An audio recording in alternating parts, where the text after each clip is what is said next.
পৃথিবীতে যত অন্যায় অপরাধ আপনি করতে করেন সমস্যা নাই, আল্লাহ পাক ক্ষমা করবেন। একটা মাত্র পাপ পৃথিবীতে আছে, যে পাপটা করলে আল্লাহ পাক ওই বান্দাকে ক্ষমা করেন না। সেই পাপটা হচ্ছে আল ইশরাকু বিল্লাহ, আল্লাহর সাথে শরীক করা, আল্লাহর সাথে অংশীদার সাব্যস্ত করা। আল্লাহর সাথে কোনো অংশীদার যখন সাব্যস্ত করবেন, এত বড় পাপ আপনার আমলনামায় জমা হবে, আল্লাহ পাক আপনাকে ক্ষমা করবেন না।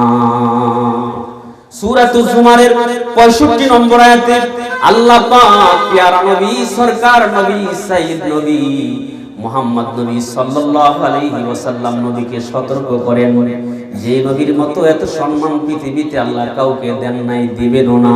ওই নবীকে বলেন, লা ইন আশরাকতা, নবী তুমি যদি শিরক করো, লা ইয়াহবাতান্না আমালুকা, তোমার আমল বরবাদ হয়ে যাবে, ওয়ালা তাকুনান্না মিনাল খাসিরিন, এবং ক্ষতিগ্রস্তদের অন্তর্ভুক্ত হয়ে যাবে। নবীর বেলায় যদি আল্লাহ এত কঠোর হয়, তাহলে আমার আপনার বেলায় কি হবে বলুন?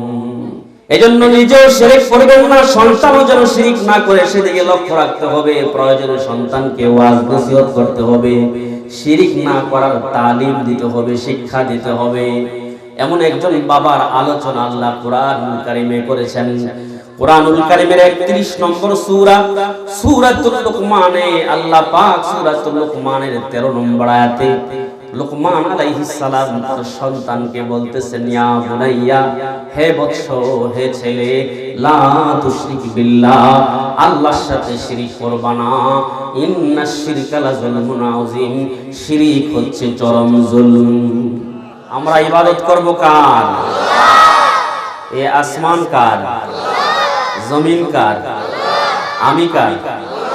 আপনি কার? ইবাদত হবে কার? আল্লাহ। এখন প্রশ্ন হচ্ছে, ইবাদত কাকে বলে? আল্লামা ফখরুদ্দিন রাজি রাহমাতুল্লাহি আলাইহি লিখেছেন, আল ইমতিসালু বি আওয়ামিরিল্লাহ, আল্লাহ পাকের যত আদেশ রয়েছে তা মান্য করা, ওয়াল ইজতিনাবু আন নাওয়াহি, আর যত বিষয়ে নিষেধ করেছেন তা থেকে বেঁচে থাকার নাম হচ্ছে ইবাদত। সেটা মুআমালাতের ক্ষেত্রে হইতে পারে, মুআশারাতের ক্ষেত্রে হইতে পারে, মাকুলাতের ক্ষেত্রে হইতে পারে, মাশরুবাতের ক্ষেত্রে হইতে পারে, মালবুসাতের ক্ষেত্রে হইতে পারে। অর্থাৎ উঠা বসা, চলন বলন, খানা দানা, অর্থনীতি, রাজনীতি, ব্যবসা নীতি, সংস্কৃতি, সর্বক্ষেত্রে আল্লাহর আদেশ পালন করা এবং আল্লাহ এবং তার রাসূল যা নিষেধ করেছে তা থেকে বেঁচে থাকার নাম হচ্ছে ইবাদত। এখন প্রশ্ন হচ্ছে, ইবাদত বুঝলাম, আল্লাহ এবং তার রাসূল যা আদেশ করেছেন তা পালন করা, যা নিষেধ করেছেন তা থেকে বেঁচে থাকা। এখন ইবাদতের মধ্যে সর্বসেরা ইবাদত কোনটা? মাশাআল্লাহ, অনেকে বলে ফেলেছেন। রাসূল আকরাম সাল্লাল্লাহু আলাইহি ওয়াসাল্লাম বলেছেন, ইন্না খায়রা আমালিকুমুস সালাহ, পৃথিবীতে আল্লাহকে পাওয়ার যত মাধ্যম আছে, যত ইবাদত বন্দেগী আছে, সবচেয়ে সেরা ইবাদত, সবচেয়ে শ্রেষ্ঠ ইবাদত হচ্ছে নামাজ। সেরা ইবাদত কি? নামাজ। সবচেয়ে শ্রেষ্ঠ ইবাদত, সেরা ইবাদত হচ্ছে নামাজ। এই নামাজের হিসাব হাসরের ময়দানে আল্লাহ পাক সর্বপ্রথম নেবেন। যখন নামাজের হিসাব নেবেন, ফেরেশতারা আল্লাহর কাছে আবদার করবেন, আল্লাহ আপনার বান্দার নামাজের হিসাব তো নিলাম, কিন্তু নামাজের হিসাব নিতে গিয়া দেখলাম নামাজের মধ্যে কিছু ভুল ত্রুটি আছে, ত্রুটি বিচ্ছুতি আছে, এগুলো কি করব? আল্লাহ পাক তখন বলবেন যে, দেখো আমার বান্দার আমল নামায় নফল কোনো ইবাদত আছে কিনা। যদি আমার বান্দার আমল নামায় নফল ইবাদত থাকে, তাহলে আমার বান্দার নফল ইবাদত গুলো দিয়া ফরজের ত্রুটি বিচ্ছুতি গুলো পূর্ণ করে দাও। তাহলে ফরজের পাশাপাশি নফলের প্রয়োজন আছে না নাই? জোরে বলেন, প্রয়োজন আছে না নাই? রাসূল আকরাম সাল্লাল্লাহু আলাইহি ওয়াসাল্লাম বলেছেন, মান সাবারা আলা 12 রাকাতান ফিল ইয়াউমি ওয়াল লাইলাতি, যে ব্যক্তি দিনে রাতে 24 ঘন্টায় 12 রাকাত নামাজ পড়বে, বানাল্লাহু লাহু বাইতান ফিল জান্নাহ, আল্লাহ পাক ওই 12 রাকাত নামাজ পড়নেওয়ালার জন্য জান্নাতে একটা ঘর বানায় দিবেন। নামাজগুলো কি? রাকাতাইনি ক্বাবলাল ফাজরি, ফজরের ফরজের নামাজের আগে 2 রাকাত নামাজ আছে না নাই? ওয়া আরবাআন ক্বাবলা যুহরি, যোহরের ফরজের আগে 4 রাকাত। ওয়া রাকাতাইনি বাদাহা, যোহরের ফরজের পরে 2 রাকাত। ওয়া রাকাতাইনি বাদাল মাগরিবি, মাগরিবের পরে 2 রাকাত। ওয়া রাকাতাইনি বাদাল ইশা, ইশারের ফরজের পরে 2 রাকাত। এই হলো 12 রাকাত নামাজ। বলুন সুবহানাল্লাহ। পড়ব তো ইনশাআল্লাহ। কারা কারা পড়ব হাত জাগাই তো। আল্লাহ কবুল করুন, সকলে বলি আমিন। হাত নামান। এবার আসুন আসরের নামাজ। আসরের নামাজ কয় রাকাত? জোরে বলেন। 8 রাকাত। আমরা 4 রাকাত ফরজ পড়ি, আর ফরজের আগে যে 4 রাকাত আছে এটা পড়ি না। আমরা অনেকে এটাকে পড়ার প্রয়োজন বোধ করিও না, অথচ হাদিসে এসেছে মান সাল্লা 4 রাকাতিন ক্বাবলাল আসরি, যেই ব্যক্তি আসরের ফরজের আগে 4 রাকাত নামাজ পড়বে, কানাত লাহু জান্নাতুম মিনান নার, এই আসরের 4 রাকাত সুন্নত নামাজ তাকে জাহান্নাম থেকে বাঁচানোর জন্য ডাল হিসেবে কাজ করবে। ফেরেশতারা যখন কোনো অন্যায় অপরাধের কারণে তাকে জাহান্নামে নিতে থাকবে, এই আসরের 4 রাকাত সুন্নত নামাজ দাঁড়ায়া বলবে ফেরেশতারা থামেন, আমি হইলাম দুনিয়ার আসরের 4 রাকাত সুন্নত নামাজ, আমি তাকে জাহান্নামে নিতে দেব না, এই মুহূর্তে তাকে আমি জান্নাতে নিয়ে যাব। এবার আসুন মাগরিবের নামাজ। মাগরিবের নামাজের ফরজের পরে আমরা গল্প গুজব করি, আড্ডা দেই, চায়ের দোকানে বসি, ঘন্টার পর ঘন্টা বসে থাকি।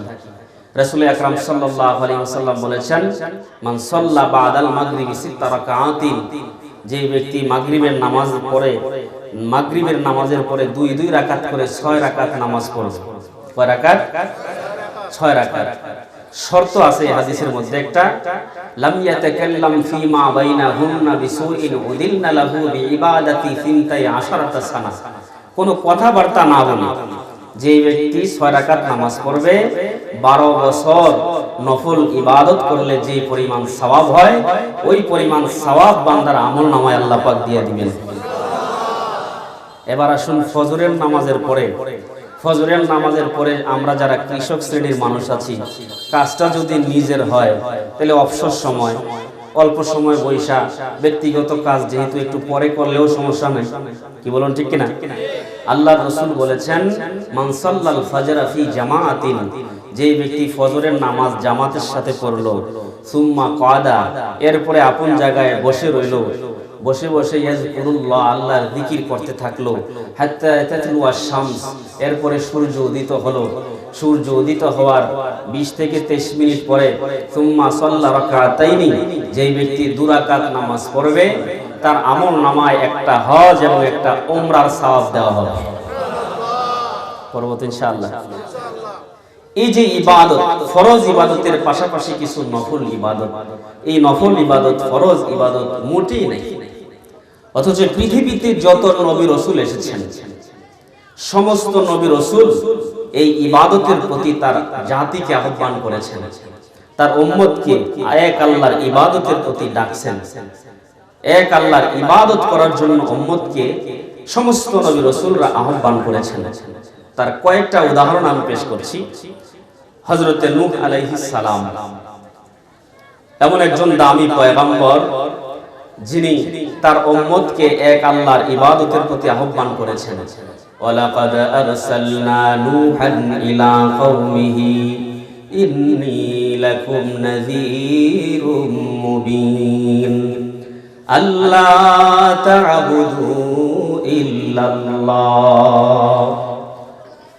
পয়গম্বর নূহ আলাইহিস সালাম তার জাতিকে এক আল্লাহর ইবাদত করার জন্য আহ্বান করেছেন, এক আল্লাহর ইবাদতের জন্য তার জাতিকে ডেকেছেন, এক আল্লাহর ইবাদত করার জন্য তার দেশবাসীকে, তার এলাকাবাসীকে আহ্বান করেছেন।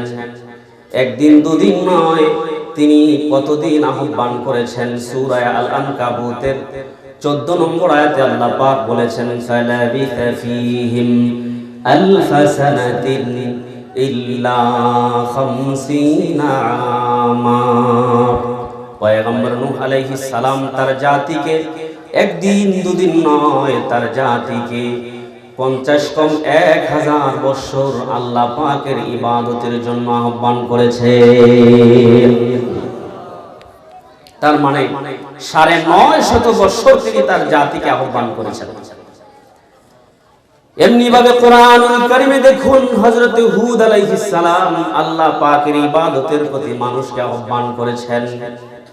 ওয়া ইলা আদিন আখাহুম হুদান ক্বালা ইয়া কওমি ইবুদুল্লাহা মা লাকুম মিন ইলাহিন গায়রু।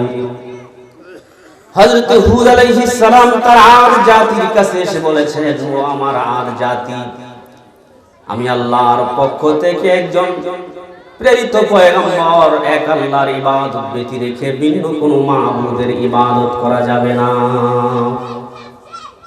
হযরত হুদ আলাইহিস সালাম তিনিও শত শত বছর তার উম্মতকে, তার জাতিকে এক আল্লাহর ইবাদতের প্রতি আহ্বান করেছেন। এমনি ভাবে কোরআনুল কারীমের সূরাতুল আরাফের 85 নম্বর আয়াতে আরেকজন নবীর আলোচনা করেছেন। وَإِلَى مَدْيَنَ أَخَاهُمْ شُعَيْبًا قَالَ يَا قَوْمِ اعْبُدُوا اللَّهَ مَا لَكُمْ مِنْ إِلَٰهٍ غَيْرُهُ। পয়গম্বর শুআয়ব আলাইহিস সালাম তিনিও তার জাতিকে এক আল্লাহর ইবাদতের প্রতি আহ্বান করেছেন। এক আল্লাহর ইবাদত করার জন্য তার এলাকাবাসীকে, তার জাতিকে ডাকছেন। শত শত বছর এইভাবে তিনি আহ্বান করেছেন। সর্বশেষে পৃথিবীতে আসলেন আমাদের নবী হযরত মুহাম্মদ মুস্তাফা সাল্লাল্লাহু আলাইহি ওয়াসাল্লাম, নবী, আখিরি নবী, সরদার নবী। তিনিও এই পৃথিবীতে আসার পরে তার জাতিকে, তার উম্মতকে এক আল্লাহর ইবাদতের প্রতি আহ্বান করেছেন। এর প্রমাণ রয়েছে সূরাতুল বাকারার 21তম আয়াতে। আল্লাহ জাল্লা শানুহু নবীজি মুহাম্মদ সাল্লাল্লাহু আলাইহি ওয়াসাল্লামের কথাগুলো, বক্তব্যগুলো তুলে ধরেছেন।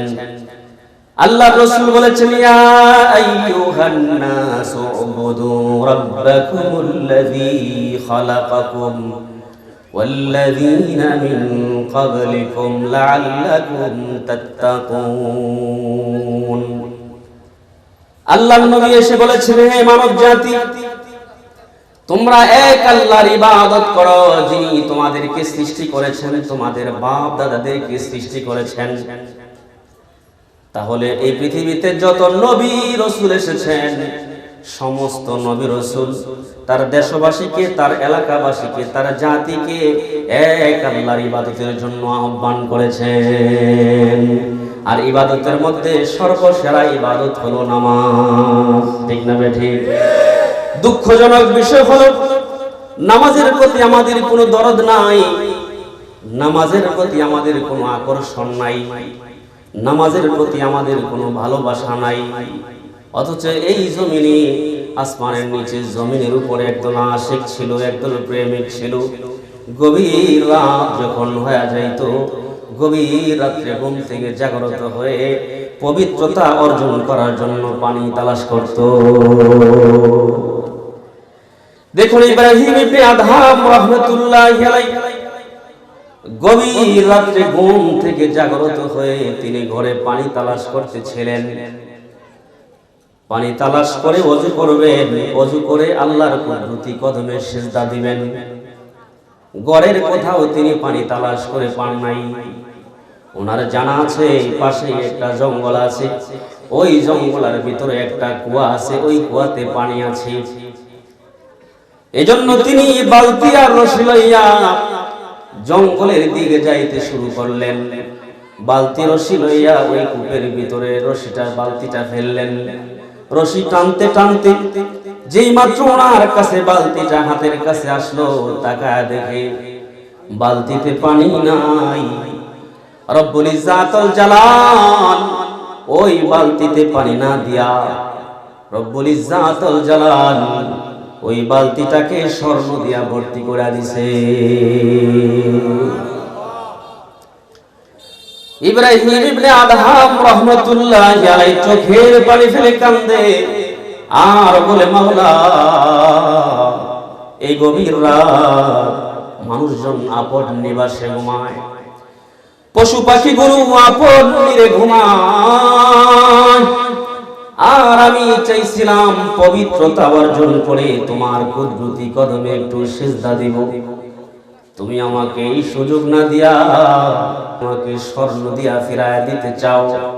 ওগো মালিক, এই স্বর্ণের আমার প্রয়োজন নাই, আমার প্রয়োজন একটু পবিত্রতা অর্জন করার পানি।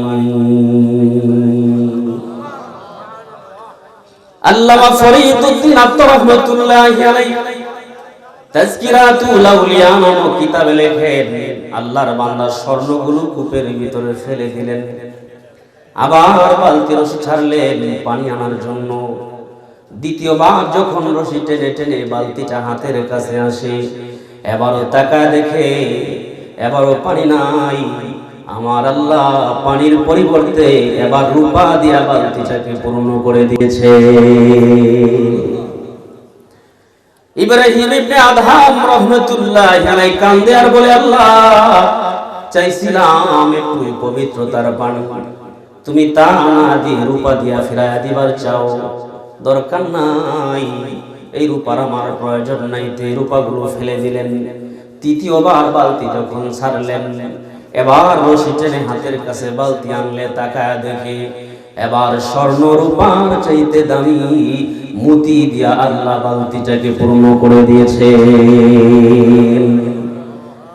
আল্লাহর গোলাম কান্দে আর বলে, আল্লাহ, চাইছিলাম এই নীরব নিস্তব্ধ সময়ে গভীর রাতে একটু তোমার ইবাদত করব, তোমার কুদরতি কদমে সিজদা দিব, তুমি দুনিয়া দিয়া আমাকে ফিরাইয়া দিবার চাও।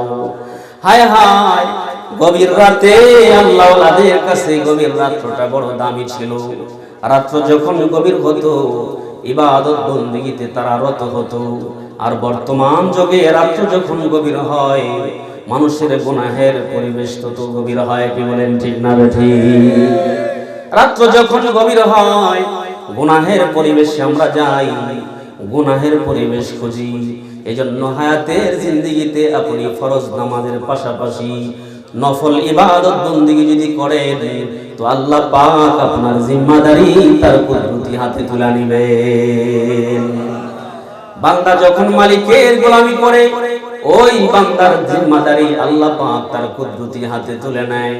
বান্দা যখন আল্লাহর ইবাদতে রত হয়, তো ওই বান্দার দায়িত্ব, তার ব্যবসার দায়িত্ব, তার সন্তানের দায়িত্ব, তার মালের দায়িত্ব, তার দুনিয়া এবং আখিরাতের যাবতীয় দায়িত্ব আল্লাহ পাক কুদরতি হাতে তুলে নেয়।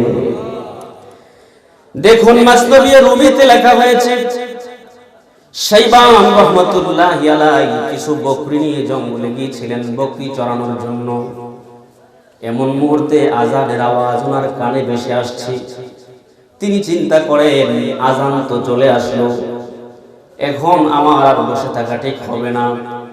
তবে বকরিগুলো যদি জঙ্গলে রেখে যাই, জঙ্গলের ভাগ বল্লভগুলো আমার বকরির উপরে আক্রমণ করবে।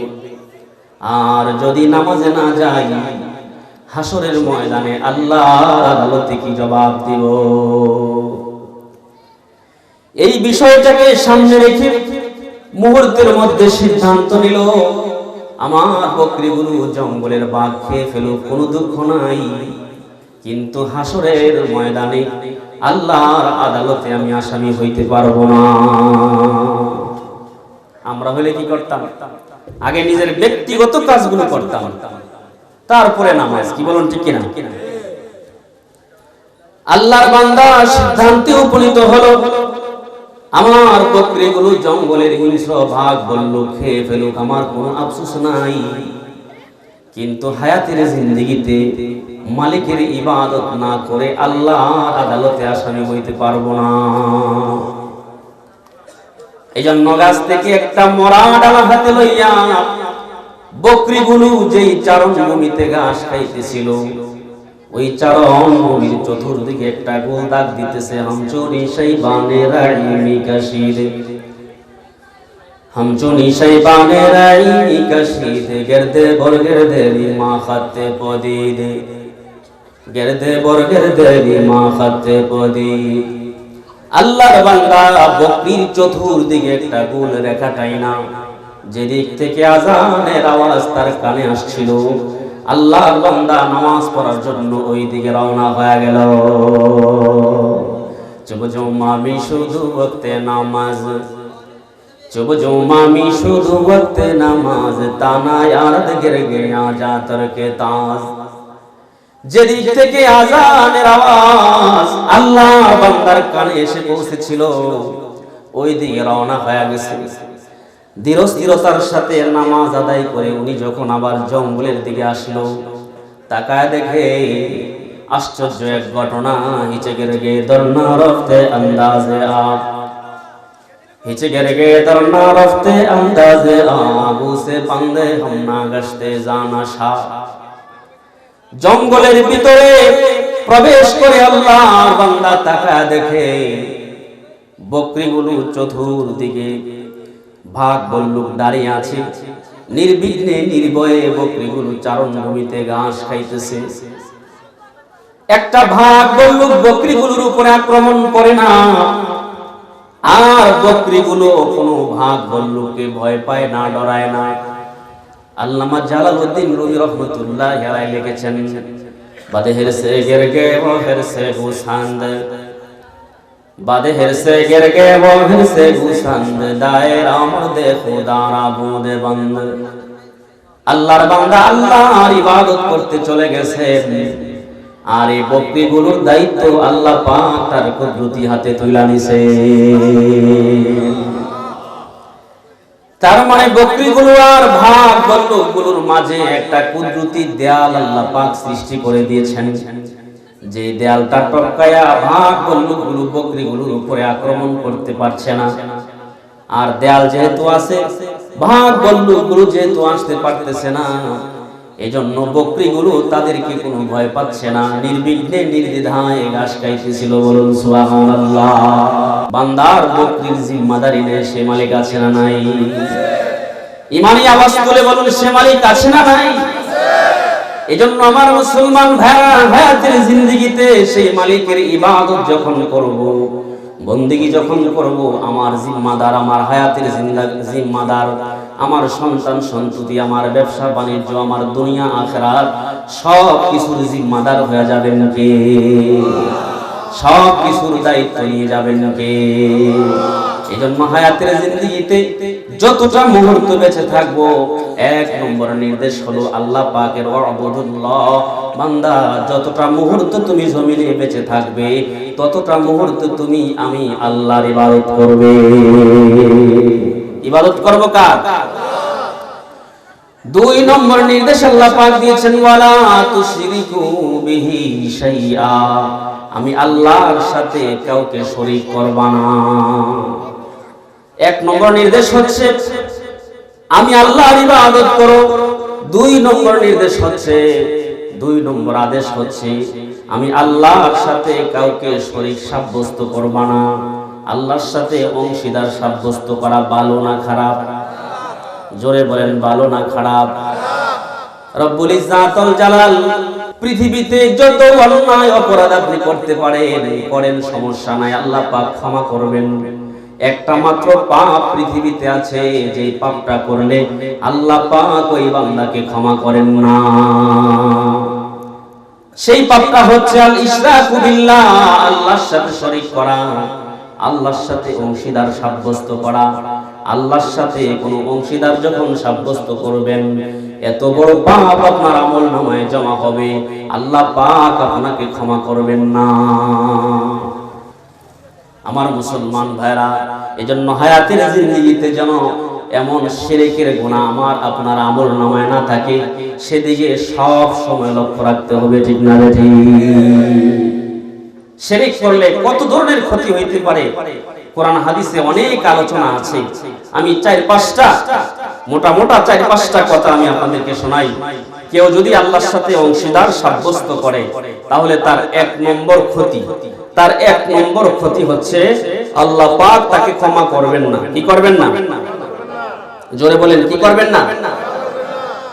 কেউ যদি দুনিয়ায় শিরিক করে, আল্লাহর সাথে অংশীদার সাব্যস্ত করে, তার এক নম্বর ক্ষতি হচ্ছে আল্লাহ পাক তাকে ক্ষমা করবেন না, মাফ করবেন না। দলিল হচ্ছে সূরাতুন নিসার 48 নম্বর আয়াত। আল্লাহ পাক বলেন, ইন্নাল্লাহা লা ইয়াগফিরু আন ইউশরাকা বিহি, যে ব্যক্তি আল্লাহর সাথে অংশীদার করে আল্লাহ পাক তাকে ক্ষমা করবেন না। ওয়া ইয়াগফিরু মা দুনা যালিকা লিমান ইয়াশা, এছাড়া অন্য কোনো পাপ যদি কেউ করে, ইচ্ছে করলে আল্লাহ মাফ করবেন, কিন্তু কেউ যদি শিরিক করে, ওই শিরিককারীর গুনাহ আল্লাহ পাক মাফ করবেন না। শিরিক করার 2 নম্বর ক্ষতি হচ্ছে সূরাতুন নিসার 48 নম্বর আয়াতের শেষ অংশে আল্লাহ পাক বলেছেন, ওয়া মাই ইউশরিক বিল্লাহি ফাকাদ ইফতারা ইসমান আযীমা, যে ব্যক্তি আল্লাহর সাথে শিরিক করলো সেই ব্যক্তি মহা পাপে আবদ্ধ হলো। বলুন নাউযুবিল্লাহ। সাধারণ পাপ না, যে শিরক করলো সে মহা পাপে আবদ্ধ হলো।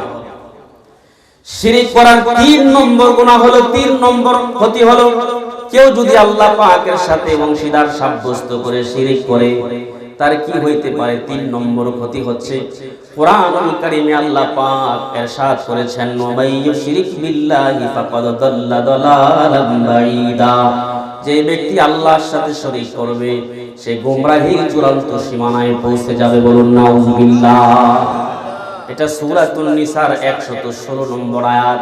শিরিক করার 3 নম্বর ক্ষতি হচ্ছে, যে ব্যক্তি আল্লাহর সাথে অংশীদার সাব্যস্ত করবে সেই ব্যক্তি গোমরাহির চূড়ান্ত সীমানায় পৌঁছে যাবে। শিরিক করার 4 নম্বর ক্ষতি হচ্ছে, কুরআনুল কারীম সূরাতুল হজের 31 নম্বর আয়াতে আল্লাহ পাক বলেছেন, ওয়া মাই ইউশরিক বিল্লাহ, যে ব্যক্তি আল্লাহর সাথে শিরিক করে, শিরিক করলো, ফাকান্নামা খাররা মিনাস সামা, সে যেন আকাশ থেকে পড়ে গেল, ফাতাখতাফুহুত তায়রু, পাখি তাকে ছোঁ মেরে নিয়ে গেল, আও তাহাবি বিহির রিহু ফি মাকানিন সাহিক, অথবা প্রচন্ড বাতাস তাকে ছোঁ মেরে দূরবর্তী কোথাও নিক্ষেপ করলো। তার মানে আল্লাহ পাক শিরিককারীর কোনো জিম্মাদারি নেন না। নাউযুবিল্লাহ। আল্লাহ পাক তার কোনো দায়িত্ব নেন না। শিরিক করার 5 নম্বর ক্ষতি হচ্ছে, যেই ব্যক্তি আল্লাহর সাথে শিরিক করবে, সূরাতুল মায়েদার 72 নম্বর আয়াতে আল্লাহ পাক বলেন, ওয়া মাই ইউশরিক বিল্লাহ, যে ব্যক্তি আল্লাহর সাথে শিরিক করবে, ফাকাদ হারামাল্লাহু আলাইহিল জান্নাহ, ওই ব্যক্তির জন্য আল্লাহ পাক জান্নাত হারাম করে দিবেন। ওয়া মাওয়াহুন নার, তার ঠিকানা হবে জাহান্নাম। বলুন নাউযুবিল্লাহ। এজন্য নিজে শিরিক করব না, নিজের সন্তান সন্ততি আত্মীয় স্বজন কেউ যেন শিরিক না করে, এজন্য শিরিক না করার তালিম দিতে হবে, শিরিক না করার শিক্ষা দিতে হবে। কি বলেন, ঠিক না বেঠি? বর্তমান যুগে আমরা সন্তানকে কিভাবে ফেসবুক চালাইতে হবে এটা শিক্ষা দেই, কিভাবে ইমো চালাইতে হবে এটা শিক্ষা দেই, কিভাবে টুইটার চালাতে হবে শিক্ষা দেই, কিভাবে ফ্রি ফায়ার খেলতে হবে শিক্ষা দেই, কিন্তু কোন পিতামাতা সন্তানকে শিরিক কিভাবে শিরিক থেকে বাঁচতে হয় এই শিক্ষা দেয় না। ঠিক না বেঠি? এজন্য নিজেও শিরিক করবেন না, সন্তানও যেন শিরিক না করে সেদিকে লক্ষ্য রাখতে হবে। প্রয়োজনে সন্তানকে ওয়াজ নসিহত করতে হবে, শিরিক না করার তালিম দিতে হবে, শিক্ষা দিতে হবে। এমন একজন বাবার আলোচনা আল্লাহ কুরআনুল কারীমে করেছেন। কুরআনুল কারীমের 31 নম্বর সূরা সূরাতুল লুকমানে আল্লাহ পাক সূরাতুল লুকমানের 13 নম্বর আয়াতে লুকমান আলাইহিস সালাম তার সন্তানকে বলতেছেন, ইয়া বুনাইয়া, হে বৎস, হে ছেলে, লা তুশরিক বিল্লাহ, আল্লাহর সাথে শিরিক করবা না, ইন্নাশ শিরকা লাযুলমুন আযীম, শিরিক হচ্ছে চরম জুলম। শিরিকের মতো জঘন্যতম পাপ আর পৃথিবীতে নেই। বাবা সন্তানকে শিক্ষা দিচ্ছে, ইয়া বুনাইয়া লা তুশরিক বিল্লাহ, আল্লাহর সাথে শিরিক করবে না, ইন্নাশ শিরকা লাযুলমুন আযীম, শিরিক হচ্ছে চরম জুলম। কয়জন পিতা সন্তানকে শিরিক না করার তালিম দিবেন বলেন? আমরা নিজেরাই শিরিকের মধ্যে ডুবে আছি। কি বলেন, ঠিক না বেঠিক? দেখুন আমাদের নবীজি হযরত মুহাম্মদ মুস্তাফা সাল্লাল্লাহু আলাইহি ওয়াসাল্লাম তিনিও তার প্রিয় একজন সাহাবীকে শিরিক না করার তালিম দিচ্ছেন। আবু দারদা রাদিয়াল্লাহু তাআলা আনহুকে বলেন, আবু দারদা, হায়াতের জিন্দেগিতে কোনোদিন তুমি আল্লাহর সাথে শিরিক করবা না, আল্লাহর সাথে অংশীদার সাব্যস্ত করিও না। ওয়া ইন কুতিলতা, যদিও তোমাকে হত্যা করা হয়, আও হুররিকতা, অথবা আগুন দিয়ে জ্বালিয়ে দেওয়া হয়, তোমাকে হত্যা করা হলে কিংবা আগুন দিয়ে জ্বালিয়ে দেওয়া হলেও তুমি আল্লাহর সাথে কোনোদিন অংশীদার সাব্যস্ত করবা না। এটা এত জঘন্য পাপ, এটা এত জঘন্য। এজন্য আল্লাহ পাক পৃথিবীতে যত নবী রাসূল এসেছেন, পৃথিবীতে আদম আলাইহিস সালাম থেকে আমাদের নবীজি সাল্লাল্লাহু আলাইহি ওয়াসাল্লাম পর্যন্ত যত নবী রাসূল এসেছেন, সমস্ত নবী রাসূলদেরকে আল্লাহ পাক সতর্ক করেছেন, ও নবীরা, তোমরা যদি আমি আল্লাহর সাথে শরীক করো, অংশীদার সাব্যস্ত করো, তাহলে তোমাদের জীবনের সমস্ত আমল বরবাদ হয়ে যাবে। কুরআনুল কারীমের সূরাতুল আনআমের 88 নম্বর আয়াতে তার প্রমাণ রয়েছে। আল্লাহ পাক নবীদেরকে লক্ষ্য করে বলেন, ওয়ালাউ আশরাকু, যদি তোমরা শরীক করো, লাহাবিতু আনহুম মা কানু ইয়ামালুন, তাহলে তোমাদের জীবনের সমস্ত আমল বরবাদ হয়ে যাবে। আল্লাহ পাক নবীদেরকে কথা বলছেন, আর আমাদের অবস্থা কোথায় হবে বলেন? সর্বশেষে আমাদের নবী হযরত মুহাম্মদ মুস্তাফা সাল্লাল্লাহু আলাইহি ওয়াসাল্লামকে আল্লাহ এত ভালোবাসেন, যে নবীকে এই জমিন থেকে সপ্ত আকাশ পাড়ি দিয়া মেরাজে নিছেন, ওই নবীকেও সতর্ক করে বলছেন, লা ইন আশরাকতা, নবী, আপনি যদি শিরক করেন, লা ইয়াহবাতান্না আমালুকা, তাহলে আপনার আমল নষ্ট হয়ে যাবে, ওয়ালা তাকুনান্না মিনাল খাসিরিন, এবং আপনি ক্ষতিগ্রস্তদের অন্তর্ভুক্ত হয়ে যাবেন। সূরাতুজ জুমারের 65 নম্বর আয়াতে আল্লাহ পাক প্যারা নবী, সরকার নবী, সাইয়্যিদ নবী মুহাম্মদ নবী সাল্লাল্লাহু আলাইহি ওয়াসাল্লাম নবীকে সতর্ক করেন, যে নবীর মতো এত সম্মান পৃথিবীতে আল্লাহ কাউকে দেন নাই, দিবেনও না। ওই নবীকে বলেন, লা ইন আশরাকতা, নবী, তুমি যদি শিরক করো, লা ইয়াহবাতান্না আমালুকা, তোমার আমল বরবাদ হয়ে যাবে, ওয়ালা তাকুনান্না মিনাল খাসিরিন, এবং ক্ষতিগ্রস্তদের অন্তর্ভুক্ত হয়ে যাবে। নবীর বেলায় যদি আল্লাহ এত কঠোর হয়, তাহলে আমার আপনার বেলায় কি হবে বলুন? এজন্য হায়াতের জিন্দেগিতে শিরক করা যাবে না, শিরক থেকে আমাদের বেঁচে থাকতে হবে। কি বলুন, ঠিক না বেঠিক? এই জোরে বলুন, ঠিক না বেঠিক? যদি আপনি শিরক থেকে বাঁচতে পারেন, তাহলে নবীজির সুপারিশ পাবেন। সুবহানাল্লাহ বলেন। একটা হাদিসে এসেছে, আল্লাহর রাসূল বলেছেন, লিকুল্লি নাবিয়্যিন দাওয়াতুন মুস্তাজাবা, আল্লাহ পাক প্রত্যেকটা নবীকে একটা কবুলযোগ্য মুনাজাত করার অনুমোদন দিয়েছেন। প্রত্যেক নবী তার সেই দোয়াটা দ্রুত করে ফেলেছেন। যেমন নূহ আলাইহিস সালাম তার উম্মতকে বলছেন, আল্লাহ তুমি সব ধ্বংস করে দাও, এমনি ভাবে সমস্ত নবী রাসূলরা সেই বিশেষ দোয়াটা করে ফেলেছেন। আল্লাহর নবী বলেন, আমি আমার সেই বিশেষ দোয়াটা কিয়ামত পর্যন্ত মুলতবি রেখে দিয়েছি আমার ওই সমস্ত উম্মতের জন্য, আমার ওই সমস্ত উম্মতের জন্য যেই সমস্ত উম্মতেরা শিরক না করে দুনিয়ার জমিন থেকে বিদায় নেবে। আমি আল্লাহ রাসূল ওই উম্মতদের জন্য সেই দোয়াটা রেখে দিয়েছি।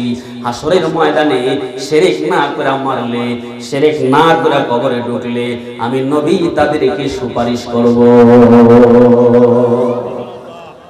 তাহলে আল্লাহ তাআলা 2 নম্বর আদেশ করেছেন, ওয়ালা তুশরিকু বিহি শাইআ, কোনো কিছু আমার সাথে শরীক করবা না, অংশীদার সাব্যস্ত করবা না।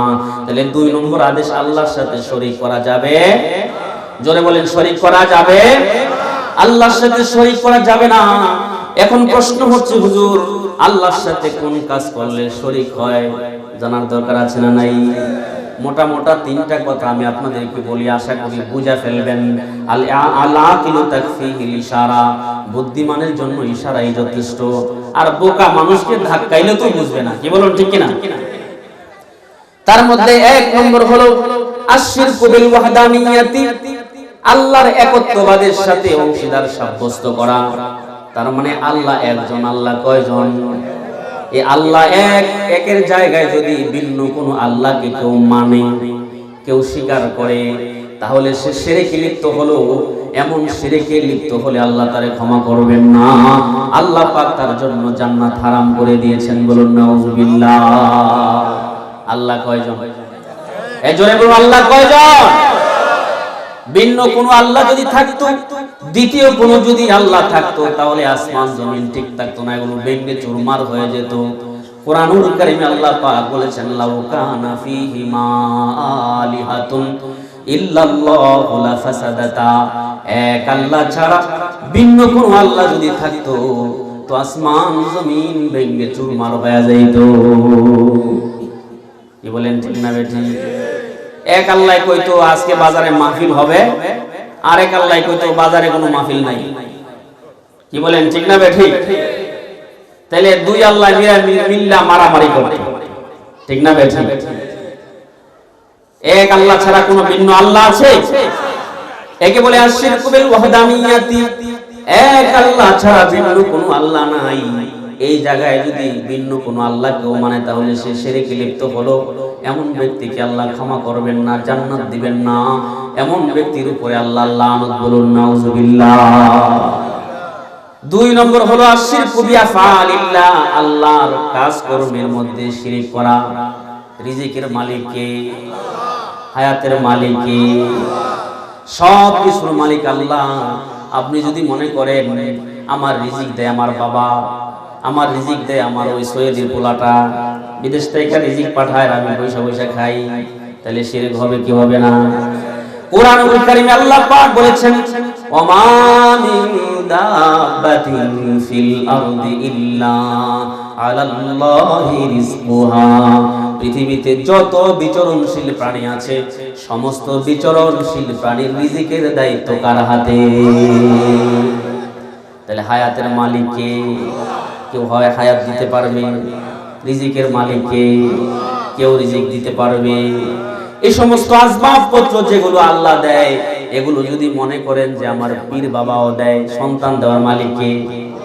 নাকি পীরে, নাকি কোনো দরবার থেকে পাওয়া যাবে, এরকম যদি কেউ মনে করে, সঙ্গে সঙ্গে শিরিক হবে। আর শিরিক হলে তার দুনিয়া আখিরাত বরবাদ হবে। তিন নম্বর আশরিকু বিল ইবাদা, ইবাদতে শিরিক করা। এই কপালটা একমাত্র আল্লাহর জন্য। কার জন্য বলেন? কেউ যদি এই কপাল দিয়া কোনো মানুষের পায়ে সিজদা করে, তাহলে সে শিরিক করলো কি করলো না? আমি নিজ চোখে অনেক মানুষকে দেখেছি যে কপাল দিয়া আমরা আল্লাহকে সিজদা করি, এই কপাল দিয়া কবরে সিজদা করতে আমি নিজ চোখে দেখেছি। দেখছেন আপনারা? এই জন্য বলেন দেখছেন?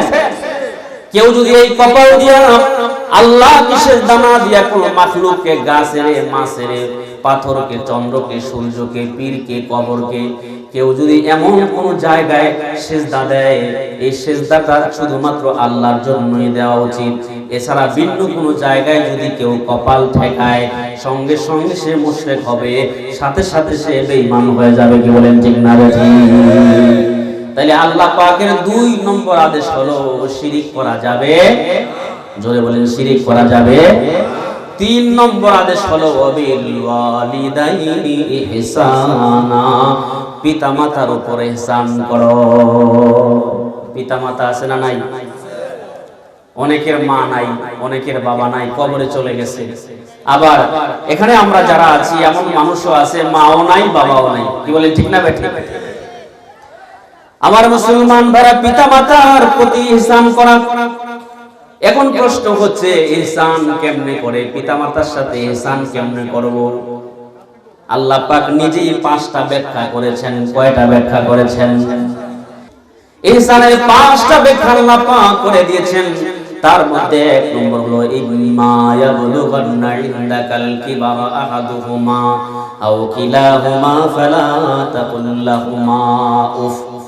মা বাবার উভয়ের একজন কিংবা উভয়জন যখন বার্ধক্যে উপনীত হয়, ওই মা বাবা উভয়জন কিংবা উভয়ের একজন বয়স্ক হয়ে গেলে, তাদের কোনো কাজ কর্মের কারণে, তাদের কোনো কর্মকাণ্ডের কারণে সন্তান তুমি নাক ছিটকাতে পারবা না। মা বাবার কোনো কাজে সন্তান নাক ছিটকাইতে পারবা না।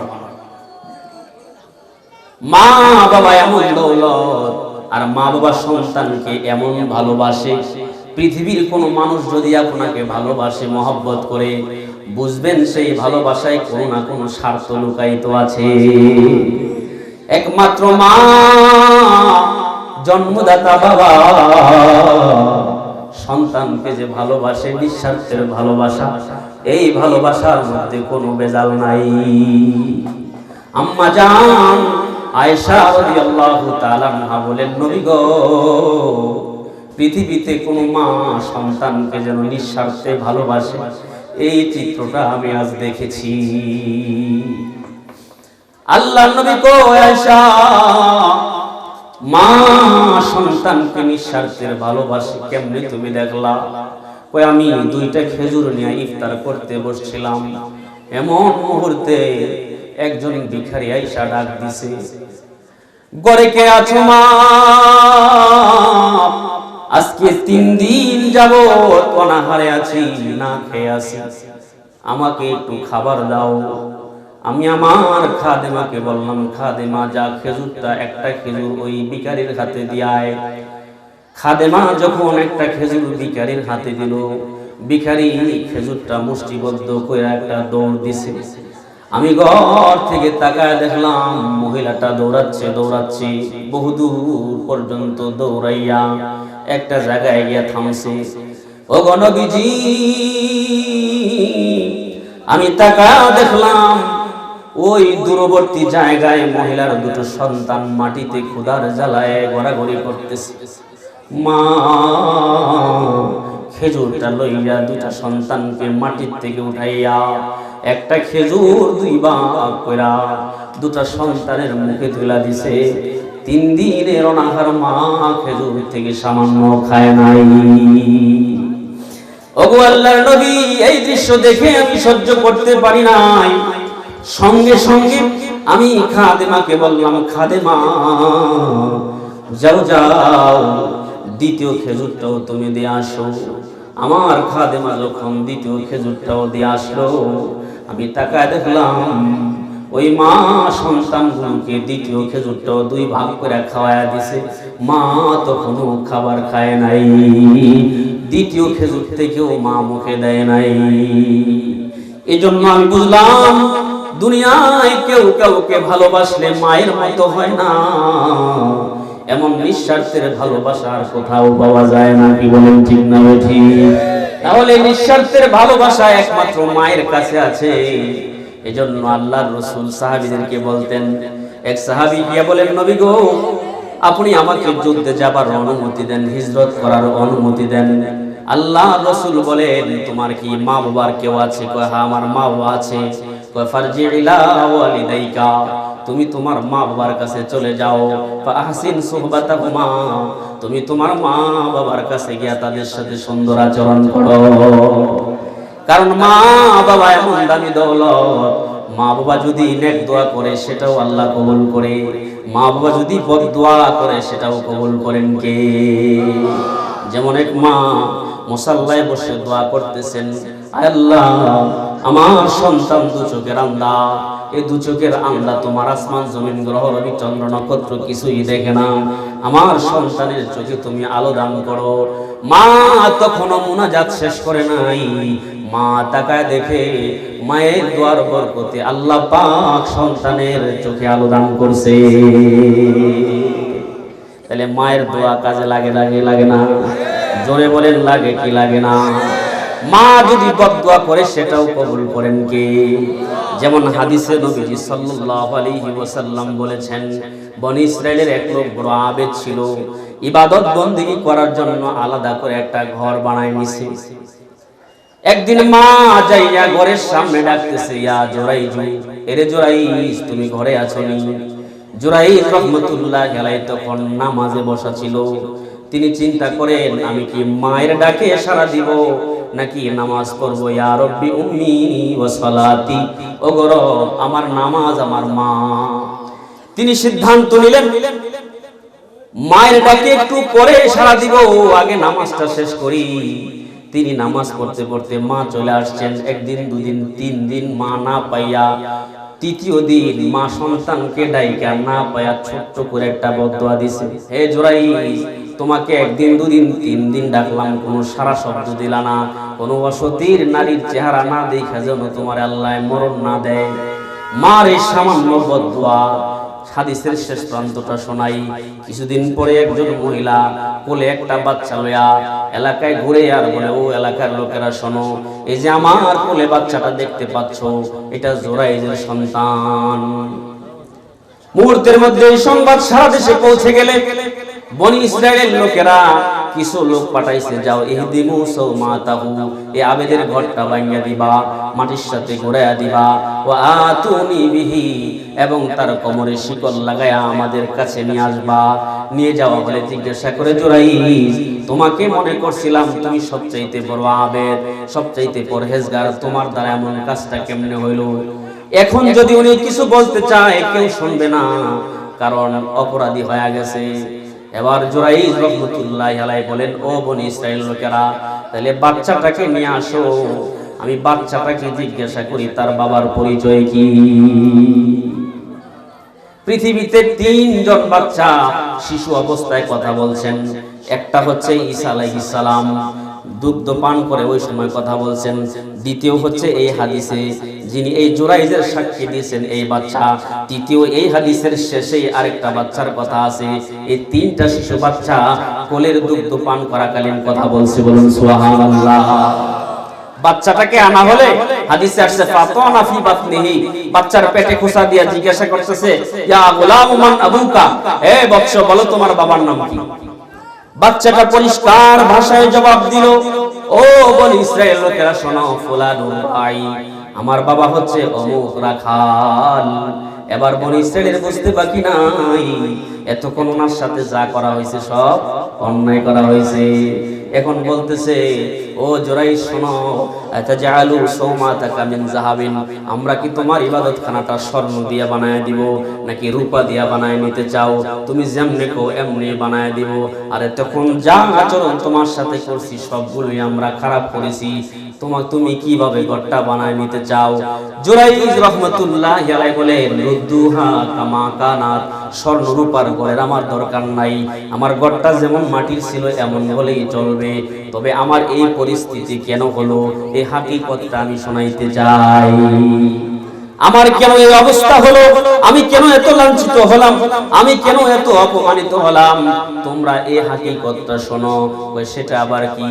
কই আদরাকতানি দাওয়াতা উম্মি, আমার মায়ের বদদুয়া আমারে নাগাল পাইছে।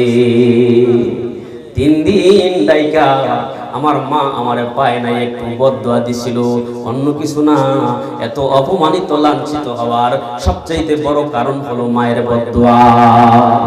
এজন্য হায়াতের জিন্দেগিতে যাদের মা বাবা আছে, মা বাবার বদদুয়া নেবেন না, মা বাবার কদরদানি করবেন। আল্লাহ পাক কবুল করুন, সকলে বলি আমিন। আসসালামু আলাইকুম রাহমাতুল্লাহ।